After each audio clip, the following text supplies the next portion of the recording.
Okay, let's get into it. So, why most natural lifters stay small forever? This should be good. If you're a natural lifter and you still look like you've never trained a day in your life, I'm gonna tell you exactly why. It's not your genetics. It's not because you're not optimizing stretch mediated hypertrophy. It's not because you don't know the difference between RIR, RPE, RDL, MRI, or whatever bull acronym your favorite science-based YouTuber brainwashed you with this week.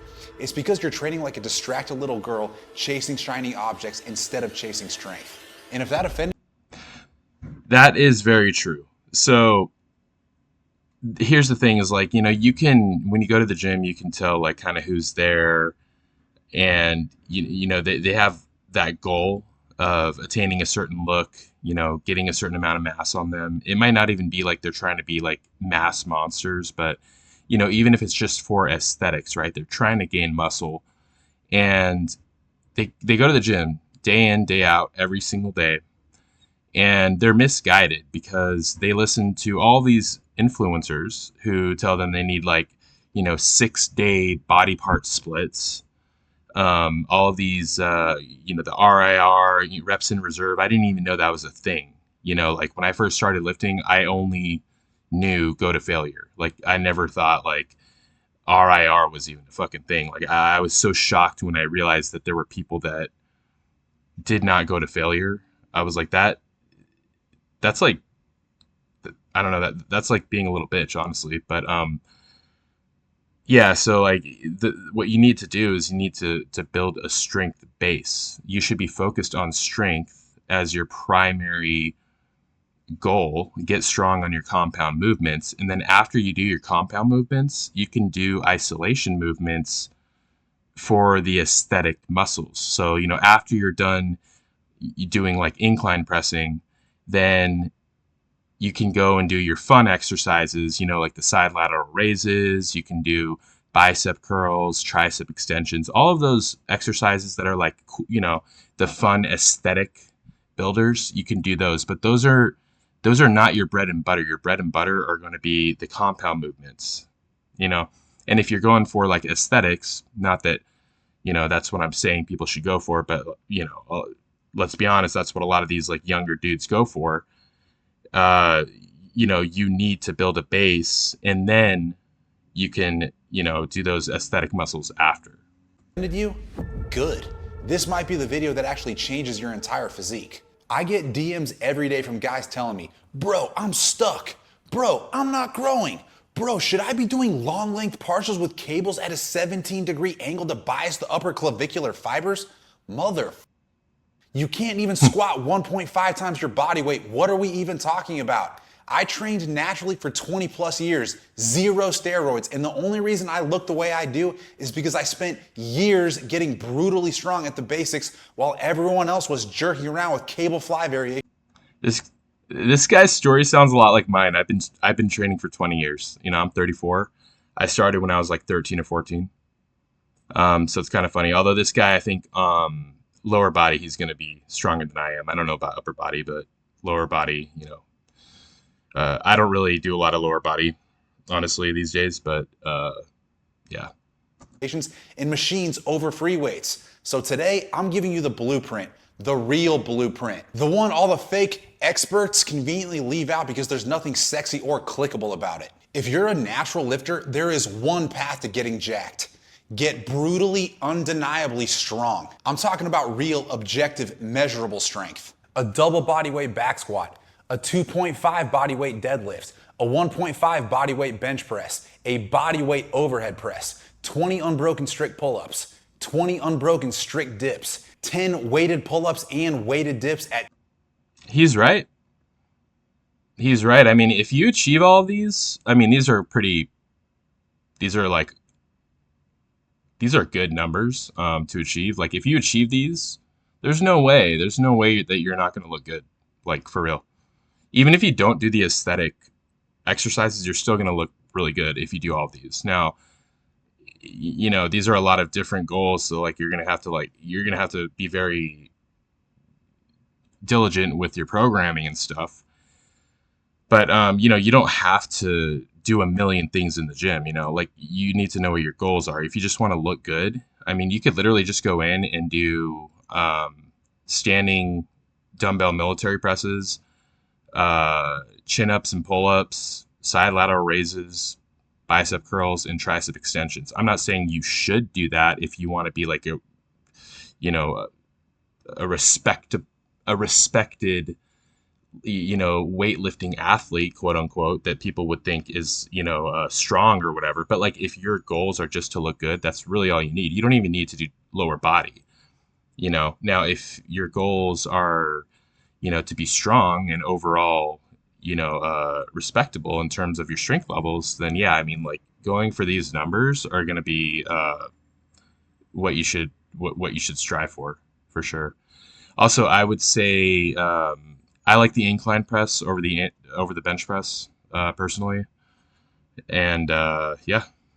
25% of your body weight. Before you hit these numbers, you have no business worrying about optimal hypertrophy exercises. Zero. That's like worrying about the aerodynamics on your Toyota Prius when your engine doesn't even run. And yes, if you had all these lifts tomorrow, you'd be bigger, stronger, leaner, and look like you actually train.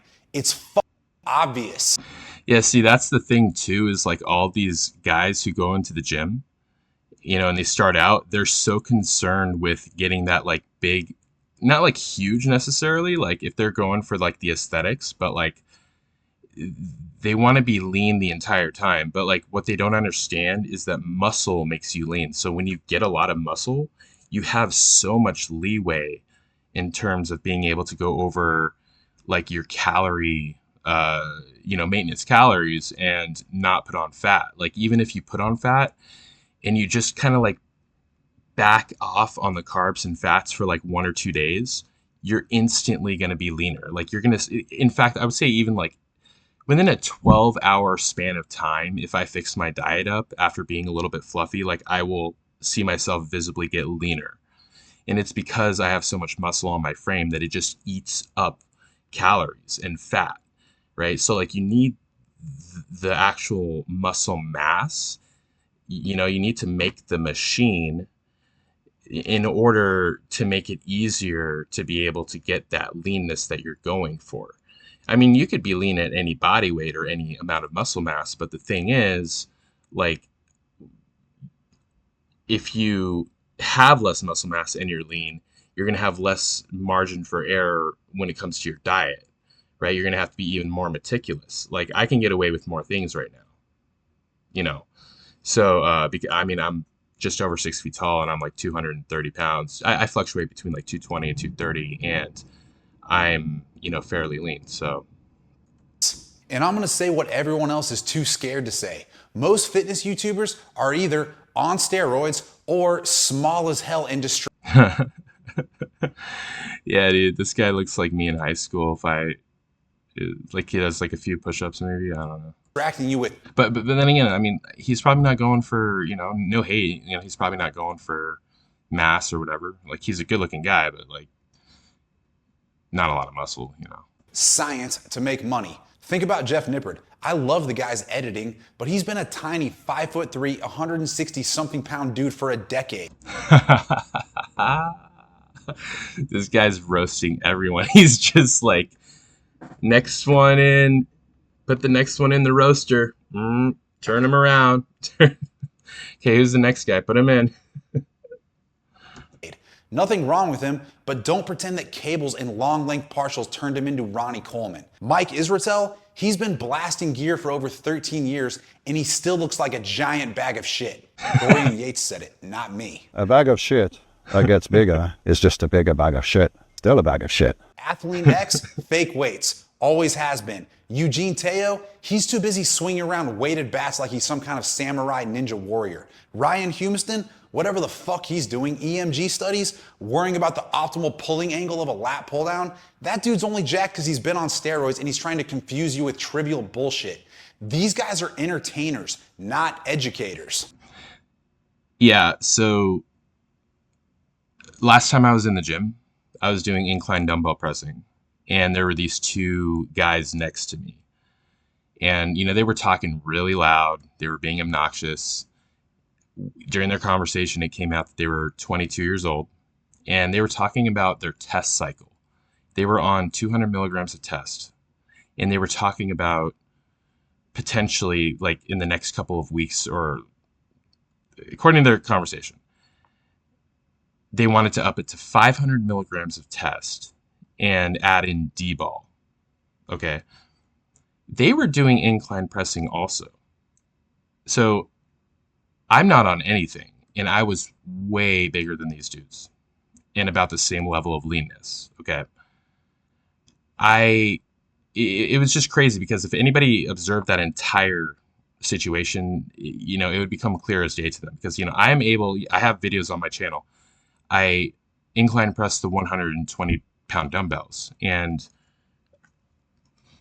when I do that, I unrack it myself, do my exercise, and then I end it and I re-rack it. I don't drop them. I don't need help getting them up. I do everything independently. I do it all on my own.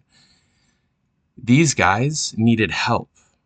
They needed to help each other get the 90-pound dumbbells into position for the incline press. And then they would half rep, like 8 reps with the 90s. And I'm just looking at that, like, these guys are on testosterone and they're 22. They just destroyed their entire endocrine system forever because they're going on so young. And they're talking about adding in D-ball. And, like, even with the 500 milligrams of test and the D-ball, they're still not going to be as big as I am.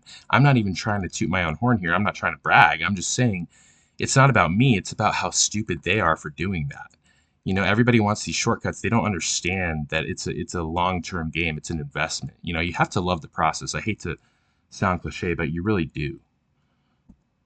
They're not actually trying to make you jacked. They're trying to keep you confused so you can keep watching. If they really cared about helping you, they'd tell you exactly what I'm telling you. Shut the fuck up and master the basics. Here's the gospel. Your entire training should revolve around the back squat, a conventional deadlift, a barbell bench press, a barbell overhead press, strict pull-ups. So it doesn't have to be barbell. I disagree there. It does not have to be barbell, and it does not have to be a flat bench. Like, you can do incline. My upper body lift of choice is the incline dumbbell press. Dumbbells allow for a better stretch. They allow you to develop stabilizer muscles. They give you better forearm development. It improves your grip strength. You have, again, a bigger range of motion. The dumbbells will work with your joints in specific, natural range of motion that works with your body much better than a barbell bench press will, because when you're doing a barbell bench press or barbell anything, your hands are fixed on that position of the bar, right? So you can't go outwards. So that's going to place some stress on your joints that dumbbells wouldn't, right? You can absolutely substitute a barbell bench press for dumbbells, a barbell overhead press. Barbell overhead press is even worse. Like, if you're doing overhead pressing, you should be using dumbbells. I mean, you're going to get such better shoulder development than using the barbell, because with the barbell, you have to bring it down to your chest, and it ends up becoming more of like a dramatic overhead or incline press. You just turn it into like an incline press, basically. Whereas when you use dumbbells, you can actually go out to the side and go out wide and then go all the way to the top and touch them together. You actually feel it in your shoulders. I do not like the barbell overhead press. I don't think it's good. It's as good for your shoulders as the dumbbell overhead press. So I do disagree there. But as far as the back squat and the deadlift, absolutely, yeah, get strong on those. And hell yeah, with the pull-ups, get strong on those too. Strict dips. That's it. 6 natural human movement patterns, which are the foundations of human strength. Why these lifts? Because they're trainable. You can progressively overload them for years. How long can you progressively overload a cable fly, a leg extension, a preacher curl? Exactly. You can only milk those movements for a few months before you plateau and start coping. Yeah, because like on those movements, I can max out like every single machine in the gym. Easy. I actually have a video on my channel of me maxing out the cable fly machine. The chest cable flies. Like I do the maximum weight. I got it for like, I don't know, 5, 6, 7, 8 reps. I don't even remember. And that was after I'd already done other exercises. So I wasn't even fresh, you know? So like, and I can do that with every machine, like every single cable machine where, you know, it has like the stack of weights and you put like the pin in there. Like I can max them all out. I could like not train legs for like 5 years if I wanted to and max out all the leg machines easy, you know? So like the wall that you hit will be hit so quickly if you're doing things right with those machines. And then like, you're just not going to progress, you know? Meanwhile, you can get stronger at the squat, bench, and deadlift for decades. This is literally how your body was designed to work. Bodybuilding isolation work trains 1 or 2 muscles at a time. Barbell training trains the entire system. And you, as a natty, need your whole system stimulated if you want to grow. Everyone says you can't outtrain a bad diet. True, but here's the part no one else tells you. You also can't out-diet shitty training. Your training drives your body comp. So fucking true. Everyone wants to out diet their training, and everyone wants to out pre-workout their training and out post-workout meal their training and everything. They just don't want to fucking train. You know what I mean? Like you could see it in the gym. Like they hate the actual part that you should love the most, you know? Composition and your nutrition reveals it. If your training sucks, your whole body will still look like shit even with the perfect macros. Your nutrition should be simple. Find your total daily energy expenditure, also known as your maintenance calories. Eat for your goal. Are you a fat ass? Eat in a deficit. Are you a pencil neck? Eat in a small surplus. The quality of your food never changes, only the quantity. Your diet should look like this: red meat, eggs, chicken, fish, fruit, vegetables, rice, potatoes, sourdough. So good. All of this is so good. Perfect. Yeah. Bread, whey protein, water, and coffee. That's it. It's not rocket science. It's called being an adult and eating like you respect yourself. Here's how fat people stop being fat. Use the protein test. If you think you're hungry, ask yourself, would I eat a piece of chicken breast right now? If the answer is no, then guess what? You're not really hungry. That's actually a really good test too, because like there are times when I'm like, I've done that test. I mean, not like specifically that test, but I'm like, would I eat the foods that I would normally do, you know, like my clean foods basically? Would I eat those clean foods right now, or do I just want to snack on like whatever, you know, this white chocolate Reese's or whatever I'm looking at, right? You're bored, emotional, or stressed. You're using food as a coping mechanism like a little bitch. And if the answer is yes, then go eat protein. Nobody ever got fat from eating grilled chicken. And here's another way to think about it: the hunger flow chart.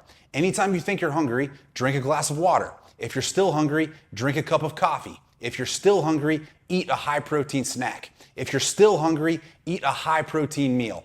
And if you're still hungry after a high protein meal, which you won't be, shut the up and drink another glass of water. This eliminates 90% of overeating instantly. True, yeah. If your goal is to not overeat, this is a really good strategy. If your goal is to put on muscle mass, I don't know about this, because when you're in that state, I'm not saying you should like full on bulk, but like, you know, when you're in that state of like putting on like good weight over time, being hungry isn't really a good sign. There's not really many parts of the day where I ever feel hungry, but like I know I need to get a meal in, not because I'm like eating crap food, but it's just I'm eating clean food, but I just know, because I've been doing this for so long, I know, you know, the meal timing. I know like when I have to get certain amounts of protein in, like the times in between meals. You know, oh, it's been 6 hours, I should probably get another like 60 to or like 80 to 100 grams of protein in.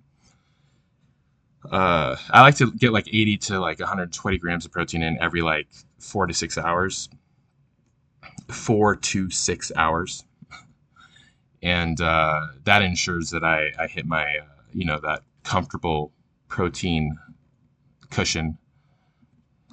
Stop overcomplicating this shit. Supplements won't fix lazy training or a trash diet. But if you dialed in the basics, here's what you should supplement with: creatine monohydrate, whey protein isolate, caffeine or pre-workout, vitamin D, magnesium, fish oil, and a well-formulated multivitamin just to cover all your bases. And if you want the highest quality supplements at the most affordable price, check out Transparent Labs and use code TANNER. My sister's probably more jacked than you because she takes Transparent Labs, and this video is also brought to you by Barbell Apparel. So make sure you check out my No Excuses graphic tee. The links are in the description. This is the part everyone hates because it forces them to take responsibility. Stop being a pussy. You either want this or you don't. It's black or white. I actually agree with that. Yeah, you got to have the eye of the tiger. You know what I mean? Like you have to have that fight in you. You have to have, like, your workouts should feel epic. You know, like it should feel like an epic journey. You know what I'm saying? Like it should be therapeutic. If you're going there and you're dreading it and like you need to go with like a workout partner because if you go by yourself, you're not going to be motivated, and like, you know, you need someone else there to make it entertaining. This isn't for you. You know, it's not for you. I'm the opposite. Like, I don't even want to go with anybody because like they would just distract me from the therapy. They would distract me from the reason that I'm there. You know what I'm saying? So like, you know, when I see people go in there and they always have a workout partner, it's kind of a red flag that, you know, they're not in it for the long haul. They're not in it for the right reasons. It doesn't mean if you have a workout partner that you don't like to lift, but like when I see like people who are new to the gym and they bring a workout partner, they're enjoying the conversation a little too much and they're dreading the lifting a little bit too much, you kind of know what's going on there, right? And it is basically black or white. You have to have that fire in you. Like lifting needs to be in your blood, you know. You have to, it needs to be like innate within you. You know what I'm saying? There is no gray area. Your goals don't give a fuck about your feelings. Only your excuses do. Your future self doesn't care that you were tired. Discipline is the strongest form of self-love. And if you loved yourself, you'd stop sabotaging yourself. Show up, lift heavy, eat clean, sleep. Don't make excuses. Repeat for years. Not 12 weeks, not 30 days, years. Yeah. If you can't deadlift 4 plates, squat 3 plates, bench 2 plates, and overhead press 1 plate, if you can't do 20 unbroken strict pull-ups or 20 unbroken strict dips, stop worrying about bullshit. Start chasing strength. If you just did these 6 exercises consistently for the next 1 to 3 years, you would become the strongest, leanest, most jacked version of yourself without ever touching steroids and fucking up your health. Stop spinning your wheels. Stop chasing gimmicks. Stop following fake science-based YouTubers. Get brutally strong, eat real food. I don't know what just happened there. I gotta go back. I fucking hate when people do this one. Gimmicks. Stop following That exercise, like whenever I see somebody doing this fucking exercise, you would become the strongest, leanest, most jacked version of yourself without ever touching steroids and fucking up your health. Stop spinning this your one wheels. right here. Stop chasing gimmicks. When they're going up like this, I'm just like, go, leave the gym. Leave the gym, please. You're wasting your time. What are you doing? Like, what are you working out? Stop. Stop following fake natty science-based YouTubers. Get brutally strong, eat real food, and stop letting your excuses dictate your life. And if you want real guidance, not bullshit, and you want me and my team to build you out a custom training and nutrition program, apply for one-to-one custom coaching. I'll put that link here next to my head. Stop wasting years. Let's get you strong, jacked, disciplined, and proud of the man you see in the mirror. And if you haven't already, make sure you like, share, and subscribe, and make sure Good video. Never seen a video from this guy, but I like him. It was funny and made a lot of good points. I agree with basically almost everything. So, yeah, good stuff.